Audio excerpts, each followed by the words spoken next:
মহালয়ার শুভ তিথিতে আপনি পঞ্চধাতু সংগ্রহ করুন। মহালয়া পড়ছে কবে? 21শে সেপ্টেম্বর, রবিবার দিন। আপনি পঞ্চধাতু সংগ্রহ করবেন।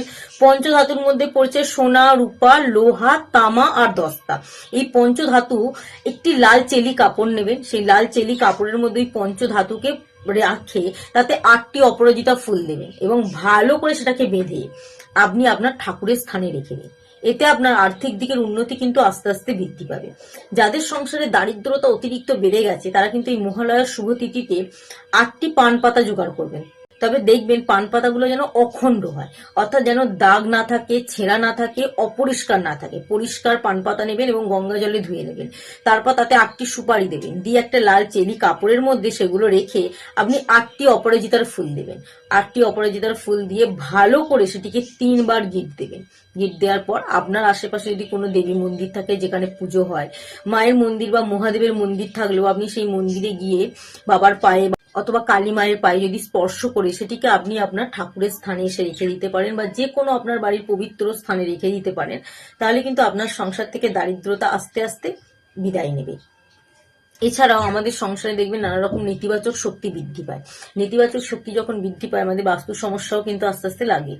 এই মহালয়ার শুভ তিথিতে আপনি কি করবেন? সকালে ঘুম থেকে উঠেই আপনি যখন বাইরের দরজাটা পরিষ্কার করবেন তার আগে আপনি একটা পিতলের ঘটি নেবেন। সেই পিতল বা তামার ঘটির মধ্যে কিছুটা পরিমাণ জল নিয়ে আপনি হলুদ মিশিয়ে নেবেন এবং সেই হলুদ মেশানো জলটা নিয়ে আপনি বাইরের সদর দরজায় যাবেন এবং বাইরের দিকে মুখ করে, ভিতরে দাঁড়িয়ে বাইরের দিকে মুখ করে আপনি সদর দরজাটায় দিয়ে দেবেন, ঢেলে দেবেন। এতে কি হয়? আপনার সংসারে থাকা নানা রকম নেতিবাচক প্রভাব কিন্তু আপনার সংসার থেকে আস্তে আস্তে বিদায় নেবে। এই মহালয়ার শুভ তিথিতে মাতৃপক্ষে শুরু হচ্ছে, তো মাতৃপক্ষের শুরু যেহেতু হচ্ছে সেহেতু কিন্তু মা পার্বতী মা আমাদের সংসারকে রক্ষা করবে, আপনি যদি ভক্তি ভরে এই কাজটি করতে পারেন। এছাড়া আপনি যদি মহালয়ার শুভ তিথিতে সকালে তাড়াতাড়ি একটু ঘুম থেকে উঠে চান সেরে নেবেন এবং পরিষ্কার শুদ্ধ কাপড় পরে যে কোনো আপনার বাড়ির আশপাশে অপরাজিতা গাছ থাকে, যদি নীল অপরাজিতা গাছ থাকে তো খুব ভালো, যদি নীল অপরাজিতা গাছ না পান সাদা অপরাজিতা গাছের ফুল আপনি সংগ্রহ করবেন।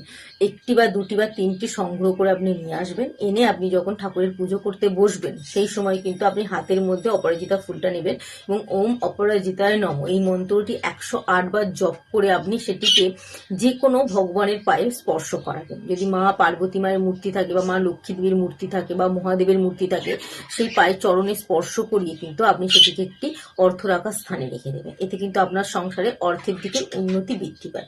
এছাড়াও আপনি যদি এই দিন অপরাজিতা গাছের শিকড় ধারণ করতে পারেন, এছাড়া যারা হাতে ধারণ করতে চান না তারা গলায় ধারণ করতে পারেন, তাহলে কিন্তু মা পার্বতী দেবীর আশীর্বাদ আপনার সাথে থাকবে। এই আশ্বিন মাস চলাকালীন যদি প্রতিদিন আপনি একটি জিনিস খেতে পারেন তাহলে মা পার্বতী দেবীর আশীর্বাদে আপনার জীবনে কখনো অশান্তি বা নানা রকম সমস্যা, মানসিক চাপ কিন্তু আপনার থাকবে না। কি প্রতিদিন আপনি সকালে ঘুম থেকে উঠে খালি পেটে আপনি আখের গুড় কিন্তু আপনার শরীরে স্পর্শ করা, আপনি মুখে ফেলবেন কিছুটা পরিমাণ, এতটুকু হলেও কিন্তু প্রতিদিন খাবেন পুরো আশ্বিন মাস চলাকালীন।